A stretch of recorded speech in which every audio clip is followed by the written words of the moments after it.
QF5k pump. Following maintenance instructions will be applicable for QF5k, QF5kHT, QF5k QCON. Please follow the safety guidelines to avoid risks and injuries. Please refer the manual for further safety guidelines for assembling and disassembling the pump.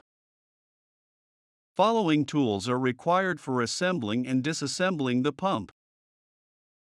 Following items are available in the kit. Replacement of single-use pump chamber.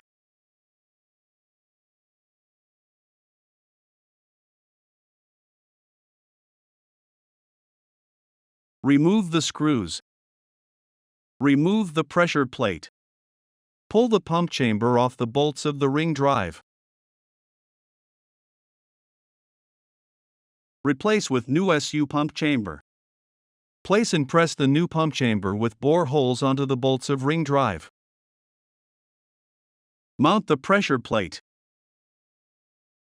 Fasten the screws in crosswise sequence, with the torque of 28 Nm. Please refer the manual in the link given for the troubleshooting of the pump.